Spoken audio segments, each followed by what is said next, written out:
Hello, welcome back to Revender Sports and another edition of what is in our stand today. This is a channel where we talk about bike service, bike repair, some preventative service, and then of course some repair. And we talk about new products, we talk about technologies, and because we're in a global pandemic, I also give COVID-19 updates as far as the supply and logistics and supply shortages. So if that interests you and if that's something you'd like to be kept abreast of, please subscribe to the channel. Please like the video content and make sure you make a comment below, because I want to make videos that are for you folks. And hit that notification bell so that you can get a notification when I post a video. All right, so let's move on to the topic of today.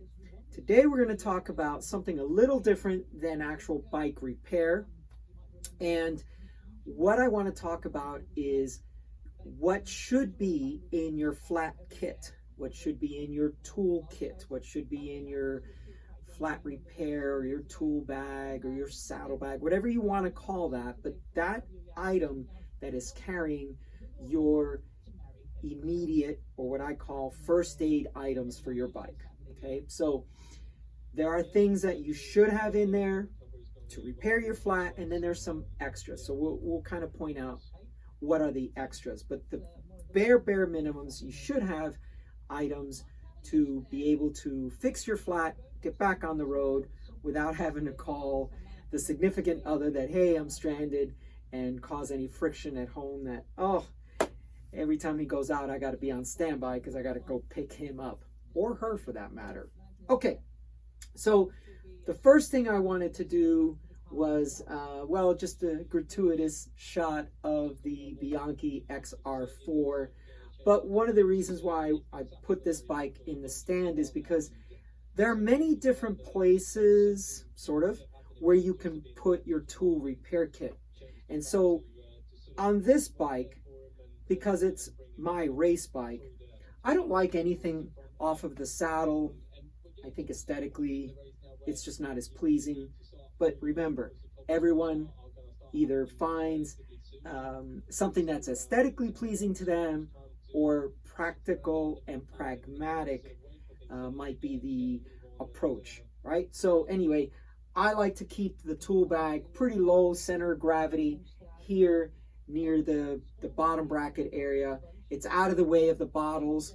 It's also out of the way of the crank from spinning. And like I said, I keep it out of here. So those of you that are new to the channel, I am a one-man high-end bike shop, and I'm also a one-man video team. So I'm going to stand up, grab the camera, and excuse the rough transition. But I want to give you a closer look at this and also what is on my workbench. Okay, so this particular bag, as I mentioned before, sits down here near the bottom bracket area. It has a lower center of gravity, and it basically just gets bolted just underneath your two bottle cage bolts, right? And you could do it vertical if you had more space there. I had more space on the horizontal. Okay, so now let's look at some other types of items. So this is that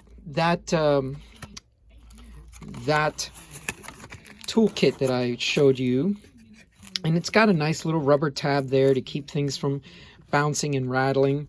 And I like that because this was probably more of a gravel type of thing where you just needed to carry more stuff, so they created this. Now here's another type of bag, and you see that Velcro loop there. I'm not a big fan of those types of bags, and I'll tell you why. This one's good because it's got a good hard clip here, but the other ones typically have a Velcro strap here, two more Velcro straps or something along the body of the bag. And I don't like those bags simply because if you wear good quality or high quality shorts, this Velcro thing just seems to always pick at your shorts and damage a good pair of shorts.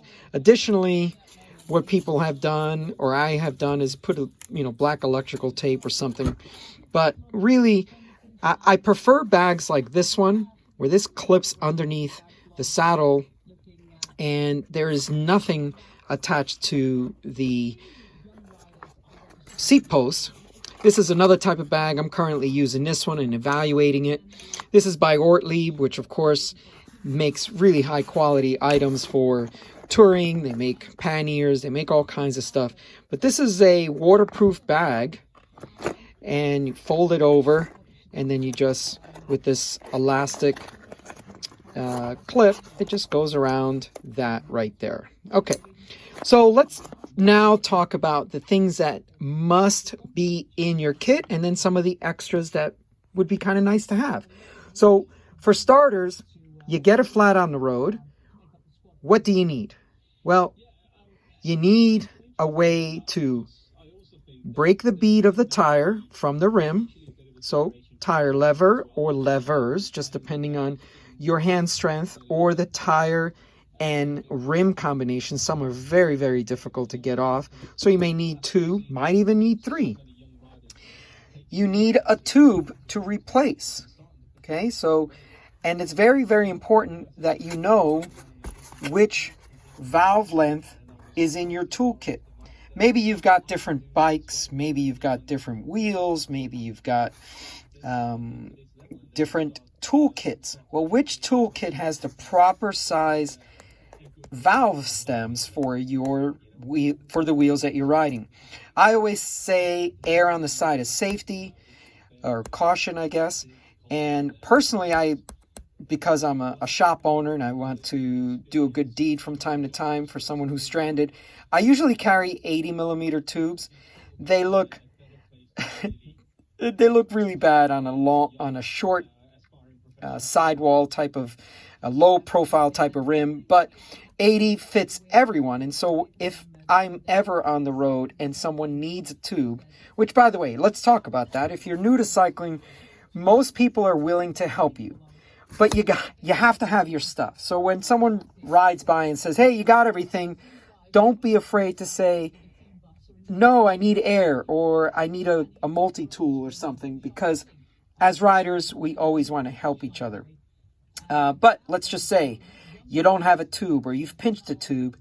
If I gave you an 80 millimeter tube, you pretty much will have a tube that'll fit just about every wheel that's out there, except for something really, really deep. Speaking of something really, really deep section, if you're that type of rider, you should have a valve extender either attached to your spare tube, or at the very least inside your toolkit. And then this is the little tool that you'll need. This box end section, the open section there, that's how you can remove the valve core of the tube. And this open end is how you install this valve extender to your tube. So going back, just to recap, you need a way to take off the tire from the rim, and you need a tube. And then the tube comes in many different lengths, valve stem lengths. It also will come in different sizes. So just make sure you have the right tube. Okay. Next, you need a way to inflate it. So CO2 is probably the most common for most people. It is safe to use. I know that some people fear CO2 cartridges exploding or doing something. The only thing you're going to feel is a slight discomfort because they get really cold when they discharge. But that's it. You cannot injure yourself by using a CO2 cartridge. Now, one thing to consider as well is what size tire are you riding? If you're riding a 23 tire, you might want to find the 16 gram CO2s. You see this one says 20. And for 25 to 28 tires, this 20 gram CO2 is the right way to go, in my opinion. Okay, and then you need an adapter to screw this into, and then that adapter would go onto the tube, which is already installed in your tire. Well, what if you're riding tubeless? Well, if you're riding tubeless, first you want the sealant to try to do its job, but if not, I carry this in my back pocket. And this is a Stan's dart tool. And just inside here is what they call a dart. And this dart, if you've ever seen tire repair for your car, is basically just a plug for a cut in your tire or a hole in your tire. Generally, the sealant will seal. And these are just some extras. So if riding tubeless, I have this in my back pocket. I do not have it inside the toolkit because by the time I get it out of here, all of the air pressure will have dissipated. So that's in my back pocket. The rest of these tools are inside this bag. So you could either inflate your tire with a CO2 cartridge, or you could use a multiple length pumps. This would be considered more of a frame pump, really old school. It's pretty much what I carry when I go out for 100, 200 milers, same day rides. Sometimes for something a little shorter, I may take one of these as a backup because you never know how many flats you're going to get. So that leads to the next thing. Maybe you should be carrying a patch kit. This is the glueless type patches or the traditional patch kit with rubber cement that you then put on a patch onto your tube. You could have an unfortunate incident where you cut your tire. And if you cut your tire, I strongly recommend that if you got any old tires hanging around in your garage, that you grab one of them and cut sections 2 to 3 inches long. So that way, if you cut your tire, you can place this inside your tire. It's called a tire boot. And let's imagine that this is the tire. That would go just inside there. Let's just imagine that there's a cut here, and you would put that tire boot just like that. And then you would put the tube back in and head on home. You might have heard that, oh, just take a goo packet. Sure, you could do that. You could also buy from Park an actual tire boot. And they sell these, and you put this inside your tire. Once again, simulating that this is your tire. And here's your cut. You put that right there like that, and then you put the tube inside. All right, so I'm one-handed right now, so it's not as perfect as it could be. So, recap. You need a way to take the tire off. You need a tube to be able to put in there. You have to have the right tube. Then you have to have a way to inflate it, whether it be by CO2 or by pumps. Lastly, I believe you should have either a multi-tool that has the 4, 5, and 6 millimeter wrenches, a Phillips and a straight screwdriver, or you could go with something more advanced like this. It has a few more sizes. And 2 weeks ago, we had a rider who broke a spoke, and so we had to kind of true the wheel a little bit because it was hitting the frame.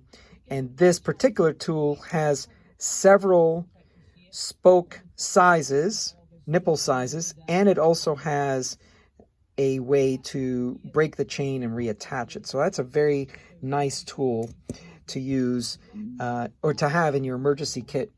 And then something that would be nice to have, a good little pair of tweezers. There are oftentimes there's a thorn or what is one of the hardest things to get when you're out on the road or to get out of your tire is a little metal sliver that might have come off, the steel belted radial tire of a car or a truck or something. And the only way to get that out is with a good set of tweezers.